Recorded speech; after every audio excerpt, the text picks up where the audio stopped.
74편. 하나님이여, 주께서 어찌하여 우리를 영원히 버리시나이까? 어찌하여 주께서 기르시는 양을 향하여 진노의 연기를 뿜으시나이까?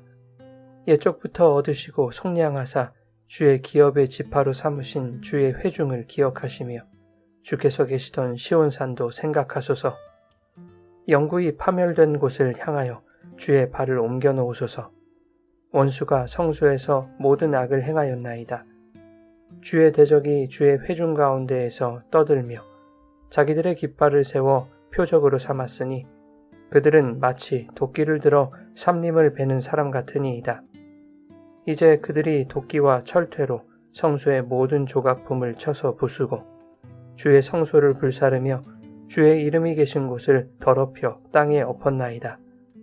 그들이 마음속으로 이르기를 우리가 그들을 진멸하자 하고 이 땅에 있는 하나님의 모든 회당을 불살랐나이다.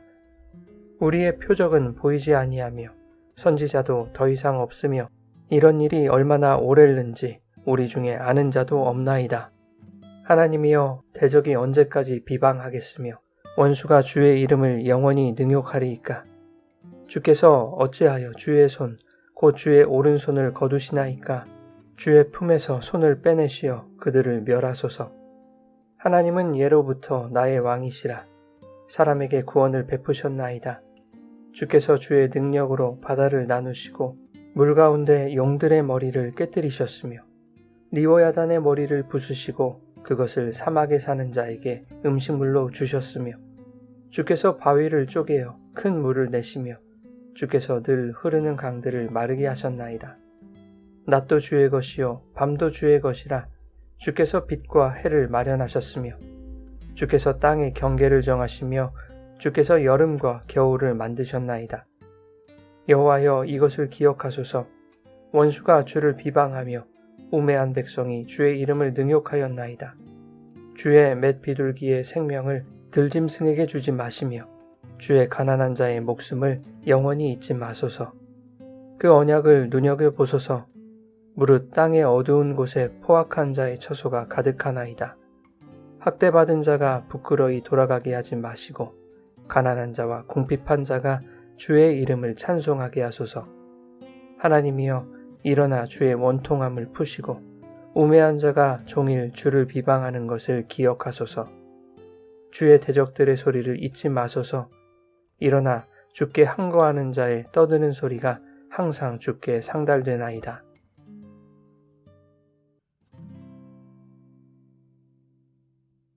여러분, 좋은 아침입니다. 오늘도 말씀의 은혜가 여러분의 삶에 풍성히 임하기를 소망합니다.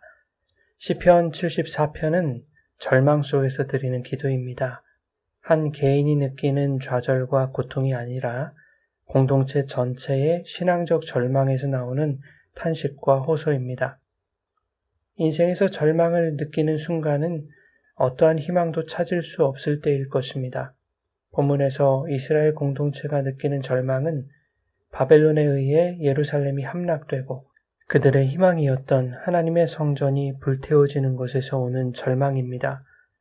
시인은 폐허가 된 성소를 바라보며 이렇게 절규합니다. 하나님이여, 주께서 어찌하여 우리를 영원히 버리시나이까? 어찌하여 주께서 기르시는 양을 향하여 진노의 연기를 뿜으시나이까? 성전이 불탈 때 피어오르는 연기가 마치 하나님이 뿜으시는 진노의 연기처럼 느껴졌던 것입니다. 성전은 하나님의 임재를 상징하는 장소입니다. 그런 성전이 파괴되었다는 것은 더 이상 이스라엘에 하나님이 임재하시지 않을 것이라는 절망감으로 다가왔을 것입니다. 그래서 2절에는 옛적부터 택하시고 애굽에서 건지셔서 하나님의 소유로 삼으신 그 이스라엘을 기억해달라고 호소하고 있습니다. 3절부터는 시인이 겪고 있는 참혹한 현실에 대해서 토로합니다. 원수들이 성소를 짓밟고 도끼와 철퇴로 파괴하며 급기야 성전을 불태워서 주의 이름이 계신 곳을 더럽혔다는 것입니다.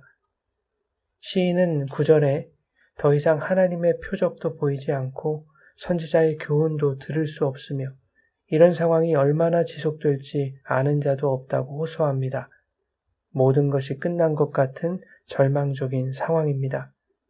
시인과 공동체는 성전이 파괴되는 것을 보는 것보다 침묵하시는 하나님에 대한 영적 절망이 더 괴로웠을 것입니다. 시인은 10절과 11절에 하나님께 질문합니다. 하나님이여, 대적이 언제까지 비방하겠으며 원수가 주의 이름을 영원히 능욕하리이까? 주께서 어찌하여 주의 오른손을 거두시나이까? 주의 품에서 손을 빼시어 원수들을 멸하소서. 시인은 침묵하시는 하나님을 향해 말하고 있습니다. 하나님께 따지거나 원망하는 것처럼 보일지라도 침묵하시는 하나님께 호소한다는 것은 시인이 여전히 하나님과의 관계 안에 있기를 희망하고 있다는 것입니다. 답답한 마음의 호소나 원망의 소리라 할지라도 하나님께 호소한다는 것 자체가 믿음에 기인한 것임을 보여주고 있는 것이죠. 오늘날 우리의 삶에도 모든 것이 무너진 듯한 절망의 순간들이 찾아올 수 있습니다.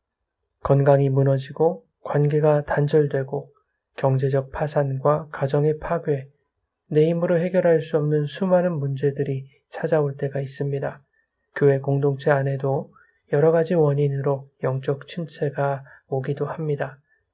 기도에도 응답은커녕 상황은 나아지지 않고 해결의 실마리가 보이지 않을 때, 그러한 답답한 상황에서도 하나님을 찾고 그분께 호소하는 것은 성도에게 주신 믿음에서 오는 자연스러움입니다.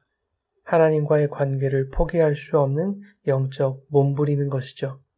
이러한 믿음의 호소와 영적 몸부림이 우리의 시선을 절망적인 현실에서 하나님께로 돌리는 것입니다. 상황에 매몰되지 않고 하나님과의 관계 안에서 그분의 위대하심을 기억하며 바라보게 만듭니다. 12절부터 시인의 모습에 변화가 일어나죠.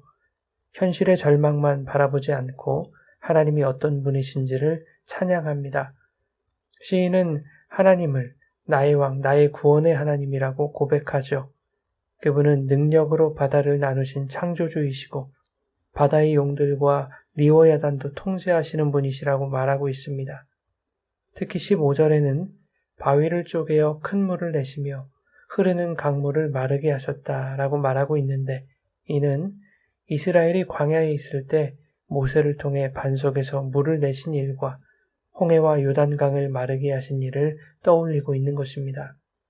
이처럼 시인은 창조주 하나님, 만물을 다스리시는 하나님, 은혜로 먹이시고 안전한 곳으로 인도하시는 구원의 하나님을 기억하고 있는 것입니다.